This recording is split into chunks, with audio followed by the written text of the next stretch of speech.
Yannick Lopez est avec nous à présent, responsable de la gestion de taux chez Ophi Asset Management. Yannick, bonjour.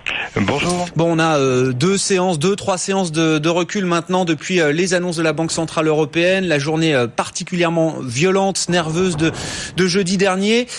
Maintenant que la poussière est un petit peu retombée, là, on essaye d'analyser avec un peu plus de recul les réactions de marché sur les marchés de taux, de crédit. Qu'est-ce qu'on peut dire là, quelques jours après ce jeudi noir, j'en sais rien, mais en tout cas ce jeudi particulièrement violent sur les marchés, Yannick?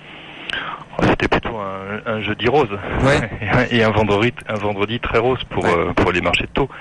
La tendance qui s'est dessinée depuis jeudi, qui s'est très fortement accélérée vendredi et qui, selon toute vraisemblance, devrait continuer sur les prochaines semaines, c'est des taux d'entreprise qui devraient plutôt être orientés à la baisse, puisque vous avez dû le commenter très largement. La Banque Centrale Européenne a donc élargi son programme de rachat d'actifs aux dettes corporate. Donc forcément, quand vous avez un nouvel acheteur naturel qui rentre dans un marché qui déjà souffre un peu d'un manque de liquidité, c'est un facteur de soutien au prix. Donc les spreads, les écarts de rendement entre les émetteurs privés et les émetteurs souverains se sont déjà fortement resserrés depuis jeudi, et selon toute vraisemblance devrait continuer à baisser. Et après, au niveau des taux d'intérêt des dettes souveraines des pays, alors on a eu un mouvement qui est différent selon l'endroit où on se place en Europe. En gros, on a eu des taux d'intérêt en Allemagne globalement inchangés.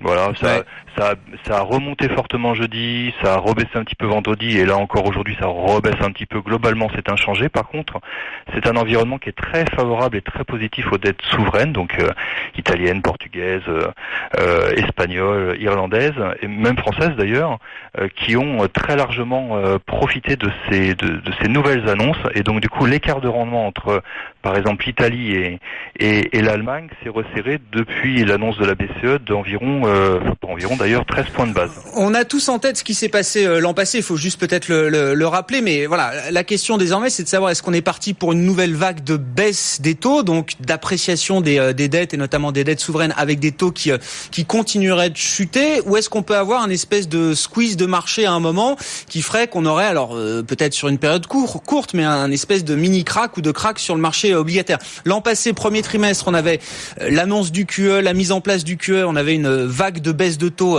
impressionnante sur le marché. On était tombé quasiment à 0 sur le 10 ans allemand. Et puis après, au cours du deuxième trimestre, l'histoire avait été un petit peu différente, Yannick.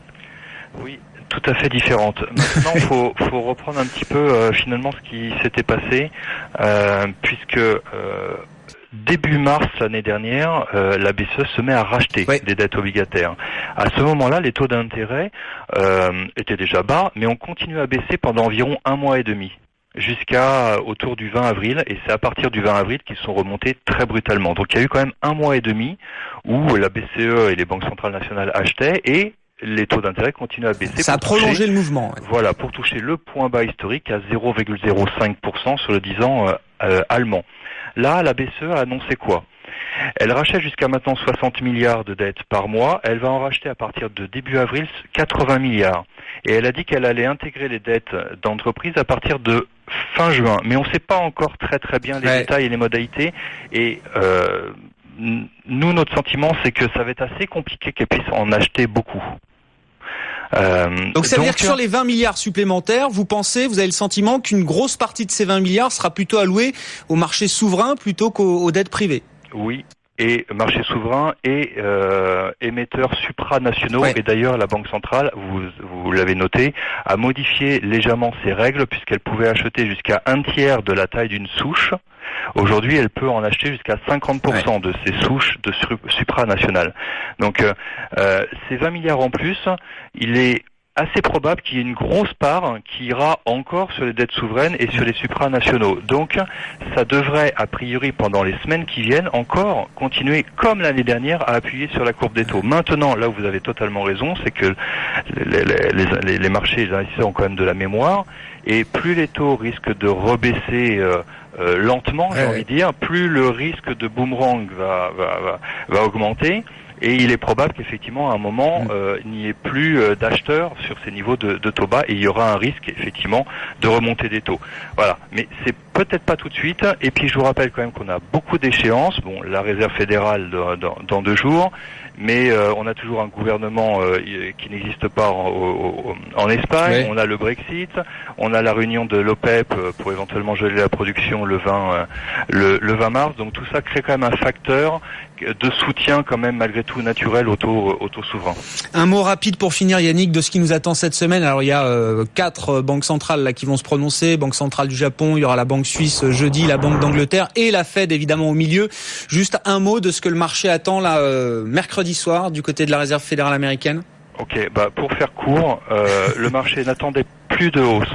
Ouais. Maintenant, il y a à nouveau une hausse qui est entièrement valorisée dans les futurs sur tout le calendrier 2016 et il y a 50% de probabilité pour que la Fed augmente ses taux de 25 BP sur le meeting de juin. Ouais. Voilà, donc il y a un petit peu d'anticipation qui sont revenus dans les marchés de hausse des taux. La réunion, là, il va rien se passer, mais ça va être intéressant. Déjà, il y aura des nouvelles données, notamment sur l'inflation. Il y aura des nouvelles projections, notamment les fameux dots. Donc, on va voir probablement se dessiner 2 camps. Ceux qui pensent que l'économie américaine va bien et peut encaisser une poursuite de la hausse des taux. Et le deuxième camp qui certainement va dire volatilité des marchés, incertitude de croissance mondiale. Il y a urgence à ne rien faire. Bon, mais ce sera évidemment un meeting important. Alors, évidemment, on n'attend rien sur la décision sur les taux en tant que tels, mais comme vous l'avez dit, nouvelles projections économiques, les nouvelles projections aussi des anticipations de niveau de taux, donc les dots plots qui sont livrés tous les trimestres par la Fed et la conférence de presse évidemment de Janet Yellen. Merci beaucoup Yannick. Yannick Lopez, responsable de la gestion de taux chez Ophi Asset Management.